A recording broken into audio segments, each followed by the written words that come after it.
a stereo, it beats for you, so listen close. Hear my thoughts in every note. Make me your radio and turn me up when you feel low. This melody was meant for you, so sing along to my stereo. Class heroes, baby. If I was just another dusty record on the shelf, would you blow me off and play me like everybody else? If I asked you to scratch my back, could you manage that? Like if we had chicken travy, I can handle that. Furthermore, I apologize for any skipping tracks. This is the last girl that played me left a couple cracks. I used to, now I'm over that. Cause holding grudges over love is ancient artifacts. If I could only find a note to make you understand, I sing it softly in your ear and grab you by the hands. Keep me stuck inside your head like your favorite tune. И здравейте всички от VBOX 7, това е втора част на моя епизод, на моя втори епизод с нали, на FIFA мултиплеер матчове. Просто на първа част, просто нали, играча с който играх излезе от играта и матча приключи при резултат 1-2. Той не приключи, а играхме там някъде до 30-та минута и приключи 1-2, явно защото губи за това. Сега играем Байер Мюнхен. Моят съперник е с Байер Мюнхен, аз съм с Челси. Да. Просто продължавам епизода. Ще направя още това матч. Ще изиграя. Макар че ще стане дълъг епизода, но ще ги качам на части, за да бъде по-леснено. Макар, защото не ми се свързва. Май за мен да свързвам. Ще видим как ще ги направя.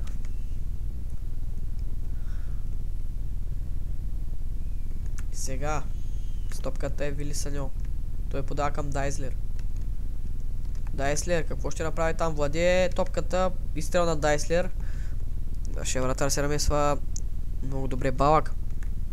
Той искаше да подаде на Франк Лампард, но не успя там.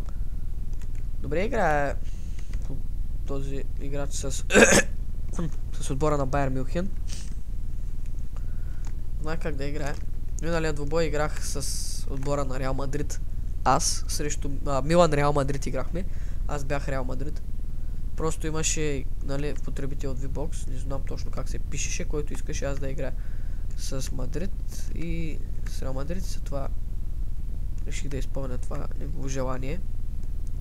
Но просто някакси не ми харесва много да играя с тях. Направих долу-горе едно полувреме и той оня пич или там, не знам точно играч, и напусна. Тъй като падаше в резултата, само с един гол. Макар че това не е логично, защото знаем, че футбол е игра, в която може да се случи почти всичко и има доста големи обрати. Виждали сме доста големи обрати. Сега, Балак. За сега неубедителна игра на Робен на целия отбор. Също така и моя. Но и съперника ми играе доста добре, защитава се добре, атаките са му доста... Дрогба дори не е оставен да мръдне там, нарушение на Дрогба. Срещу Дрогба. Лампард ще изпълнява. Но може да направи нищо. Там Макай, пас към Макай.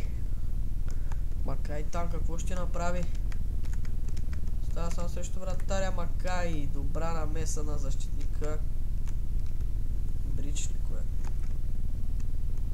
И виждате отново каква много добре се представя този играч с отбора на Байер Мюнхен. Просто невероятна игра показва. Добре играе, хубави атаки, добре се защитава, всичко е както трябва. При нас нещата не вървят. Както казах, тук при мултиплеера доста яко, защото хем ще снимам епизоди, вие ще ги гледате. И хем, че всеки път играе с различен човек и нали, всеки показва различна игра и може да научи много неща. Шевченко, удар на Шевченко! Оливър Кан с невероятна намеса спася ветеранът на Мюнхенци, спася много добре. И там каква намеса? Разбъркване пред вратата, но до нищо не се стигна. И сега стопката е Макай отново. 3 срещу 2. Кои печелят? Да, Брич отново с невероятна намеса в защита. Спасява нашия отбор. Добре, за сега се представяме. Майкъл Есиен. Топката е изгубена от Есиен. Рикардо Карвалио. Лампард. Дрогба. Дрогба подава към Шевченко. И виждате каква добра защита, какви добри играчи. Много добре играе този играч наистина с Байер Мюнхен. Но ще се опитаме да направим нещо. Да покажем, че и ние не сме слаби. Изстрел там на Дрогба. Оливер Кан отново с невероятна намеса спасява отбора. Ето виждате. Просто много добра намеса на Оливер Кан. За пореден път. И там увисна нашия нападател. Топката му беше за главата. За глава, но беше центрирано. Тук трябва да направя нарушение, защото остава само срещу вратаря. Дори сцената на червен картон. Да, червен картон за Брич. Този добър защитник получи червен картон.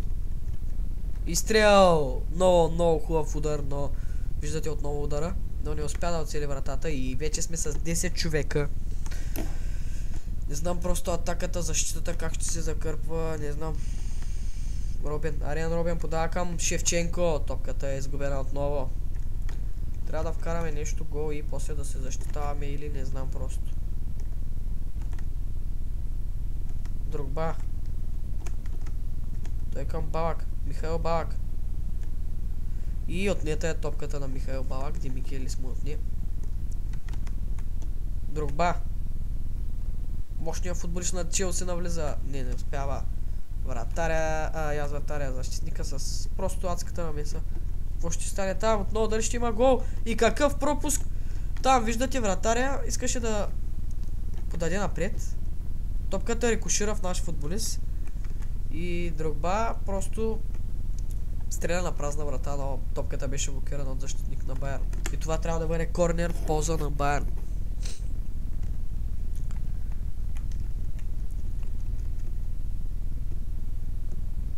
Да, днес качих 7 епизод на менеджер мода ми с Евертън. Бях поспрял малко да качам, както казах. Бях болен. Дори още съм болен, но вече се поправих долу-горе. Виждате там какво хубаво владение на Ван Бомел. Какво ще направи Ван Бомел?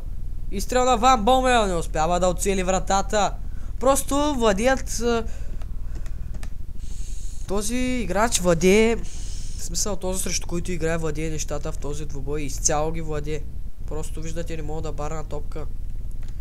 Някой ще каже, че играе слабо, но виждате все пак как хубаво играе. Но сега ще се пробвам да се стегна и да направя нещо по-адекватно. Топката е Лампард. Лампард. Добре, футболист Лампард. Подава към Шевченко. Блокирана е топката и стрел на Лампард. Над вратата. И да, първото по време е към своя край при резултат 0-0, но все пак да внимаваме, защото може да се очаква всичко. Ето виждате Подолски, Лукас Подолски. Трябва да се внимава с него, защото знаем как хубаво центра и стреля от всякъде. Ето и стрел там, пак отново над вратата.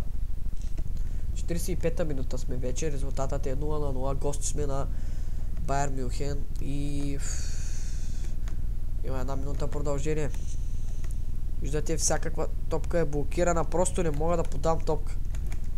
Но ще видим, ще потърсим пролука от някъде в защитата на Байерн. И виждате отново Дайслер там, какво ще направи? Продължават да атакуват, искат да се приберат Байерн с гол. И тук има засада. Подолски е в положение на засада. Трябва да приключва вече този двубой, защото минутата продължение изтече, което ще е добре за нас. И да, приключва този двубой при резултат 0-0, начало на второто полувреме. Слаб матч за мен, този в смисъл слаб матч за нашия отбор. Не можем да се опълчим така добре. Виждате отново как владее е там. Добре, че е Рикардо Карвалио да се намеси както трябва и да спре атаката. Ферейра подава към Михаил Балак. Михаил Балак. Виждате, не можем да подадем един свестен пас, не може да си пуснем. Виждате просто за какви блокирания става въпрос. Ван Бомел. Не. И това трябва да бъде. Виждате, удари се в колчето. Нали? Колчето за изпълняване на корнер топката и... Каква калитария? Есиен, майка. Есиен, виждате, Швайнштайгер блокира топката. Атака там. И това е засада. Май Лукас Подолски беше в положение на засада. Втора или трета засада тук. Втора засада за Лукас Подолски в този двубой. Виждате, никакъв шанс не остава този играч. Но няма ли да се изморят футболистите му? Както и моите ще се изморят. 53-та минута резултата за сега е 0-0. Ако вървим така, матчът ще приключи. И това трябва да бъде гол вече. И да, това е гол. Лукас Подолски отбеляза първи гол в 54-та минута за този играч. Смисъл, срещу който играя. Трябва да направим нещо, защото иначе ще си изпатим. Виждате отново какъв блок просто. Балак. Михаил Балак. Дрогба там бутнат и просто Ариан Робен. Добър футболист е Ариан Робен. Това трябва да бъде корнер. Нека сега да пробваме да направим нещо в този корнер. Кой ще центъра? Лампард. Франк Лампард. Много добър играч.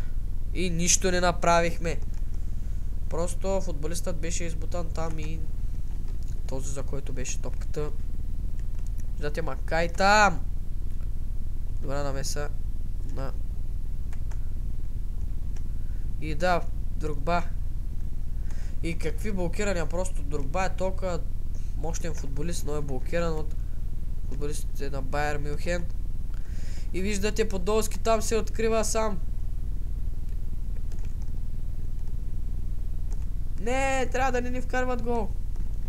Защото при втори гол просто шансът ни да изравним е много малък. Просто така хубава игра показва това, срещу който игра, че просто няма на къде. Айде бе, вратар. Вкараха ни втори гол, да. Това е втори гол в този двубой. Ван Бомел, 63-та минута. Отбелязва втория гол в този двубой. И да, повеждат ни с 0-2. 2-0 по-точно. Челси, Байер Мюнхен. Байер Мюнхен, Челси, извините. Домакини са Мюнхен. Балак. Опитваме се да владеем повече топката и на това не се получава. Просто с Челси не ми е на късмет, както съм казвал.